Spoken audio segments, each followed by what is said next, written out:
finalmente falar um pouco sobre buracos negros.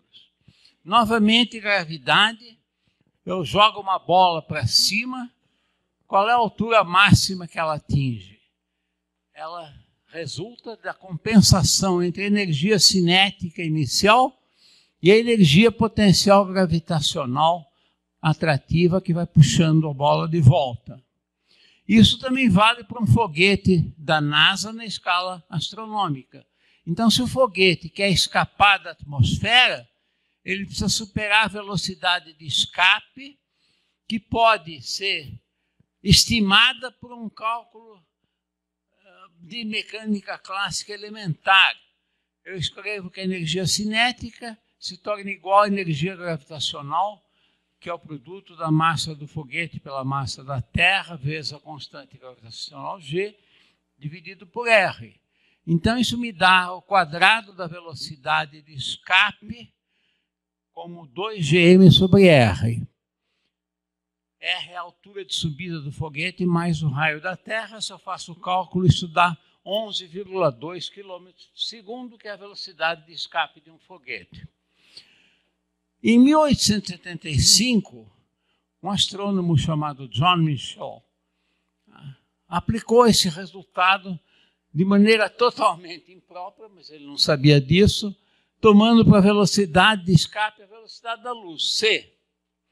E a conclusão dele foi: uma estrela com a massa do Sol e com raio maior que 18,5 quilômetros não permitiria que a luz escapasse da superfície dela. Então ela seria invisível. Isso é o precursor da ideia de buraco negro. Mas, embora negro, ele era invisível, mas poderia ser detectado pelo efeito gravitacional. Pouco depois que Einstein formulou a teoria da relatividade geral, Schwarzschild obteve uma solução exata das equações de Einstein, com simetria esférica, mas que parecia ter uma singularidade num raio que vem realmente dessa equação aqui. É só substituir V por C e calcular o raio. Esse raio se chama o raio de Schwarzschild.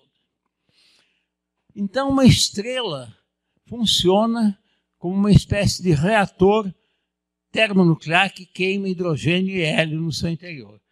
Quem primeiro descobriu isso foi Hans Bethe, que ganhou o prêmio Nobel, e conta-se que ele, no dia que descobriu, foi à noite passear com a namorada e disse: olha, está vendo aquelas estrelas? No momento eu sou o único no mundo que sabe por que elas brilham. E aparentemente a namorada não ficou nem um pouco impressionada. Muito bem. Quando o combustível nuclear se esgota, a estrela vai, pela contração gravitacional, diminuindo de raio. E se o raio fica menor que 2,7 vezes a massa do Sol, primeiro ela vira uma estrela de nêutrons, que tem uma densidade tão alta que é praticamente formada dos nêutrons nucleares só, depois acaba formando um buraco negro. A deflexão, bom, agora, por que o buraco é negro realmente? Então, todos já ouviram falar e sabem, isso tem tudo a ver com o Nordeste, porque ela foi observada primeiro aqui. A deflexão da luz do Sol, da luz das estrelas, quando passam perto do Sol, ela, então, é cada vez maior, quanto maior a gravidade. Para um buraco negro, os raios de luz que passam perto dela vão sendo desviados cada vez mais para o buraco e acabam penetrando nele. E quando penetram, a luz não pode mais emergir. Bom, mas matéria como uma nuvem de gás perto do buraco negro, pela gravidade, pode orbitar em torno dele ou ser capturada e forma um chamado disco de agregação. Outra vez tem a ver com conservação de momento angular. E isso eleva muito a temperatura, pode dar origem a jatos de gás com velocidades relativísticas e emissão de raio-x. E é isso a origem dos quasares, que são fontes de radiação muito intensa.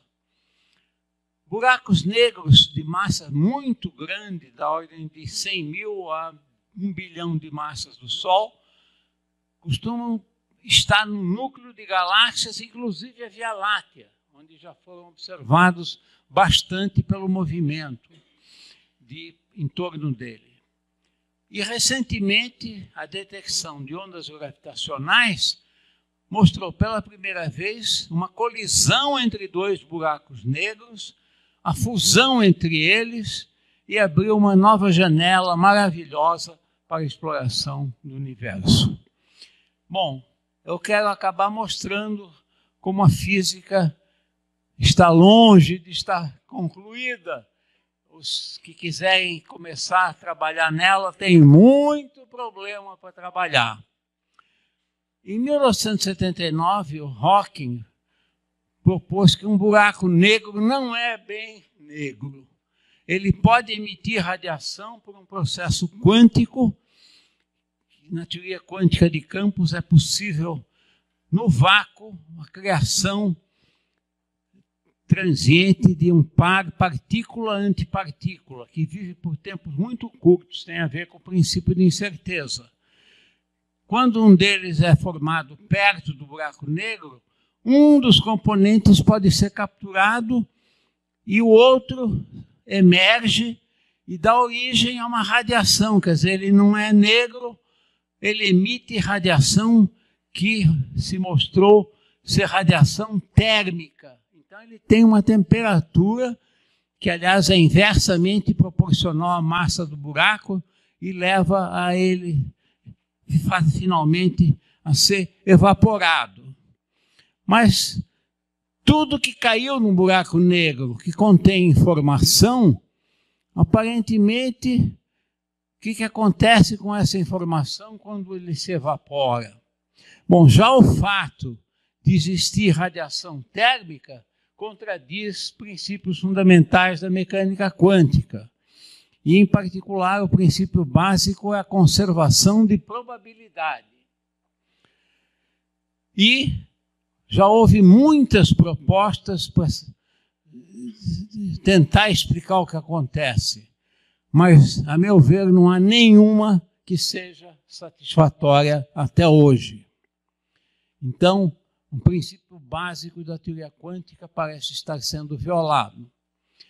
Matéria escura e energia escura, que são as componentes mais dominantes do universo, também não temos ideia do que são. E tudo isso tem muito a ver com o fato de que até hoje ninguém conseguiu formular uma teoria quântica da gravitação. Newton escreveu no fim do tratado dele que até aqui nesse tratado eu demonstrei como a gravitação se estende a distâncias universais, a todo o sistema solar, explica o movimento dos planetas e cometas, explica as marés na Terra. Mas eu não sei o que é a gravitação. E, uma frase famosa, não formulo hipóteses, em latim, hipóteses non fingo. O que ele queria dizer é que eu não tenho evidência experimental sobre a natureza da gravitação. Então, ele não sabia a primeira interação conhecida na física que deu origem a tudo isso, até hoje não está explicada, e Newton sabia muito bem disso. O último, por favor. Eu queria terminar com uma imagem que basta observá-la para ver algo fantástico. É uma imagem de um matemático e físico holandês, muito importante, Simon Stevin, precursor muito antes de Galileu ou de Newton.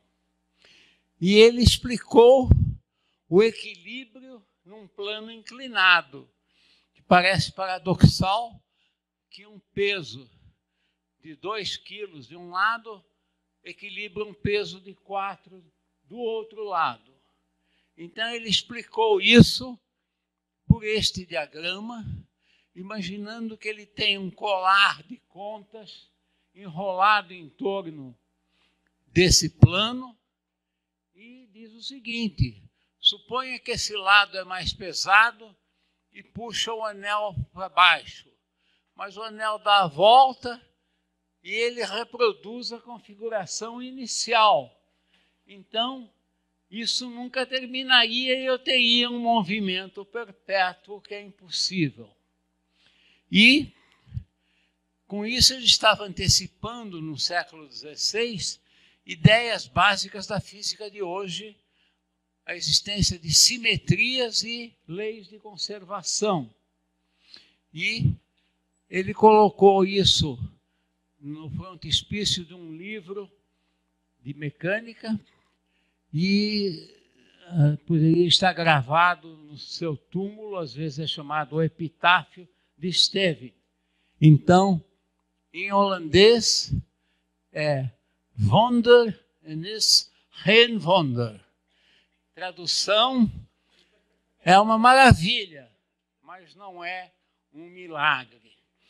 E isso é, de certa forma, um lema para toda a física. Mais que isso, eu acabo de escrever, está em vias de publicação, um livro que, aliás, foi inspirado por uma palestra que eu dei aqui há 1 ou 2 anos, que se chama De onde viemos, o que somos e para onde vamos. Como a ciência atual explica a origem da vida e o seu funcionamento. E o final do livro diz: a vida é uma maravilha. E pouca gente se dá conta de quão maravilhosa ela é. Um dos objetivos do livro é mostrar que maravilha é a vida, mas não é um milagre. Muito obrigado.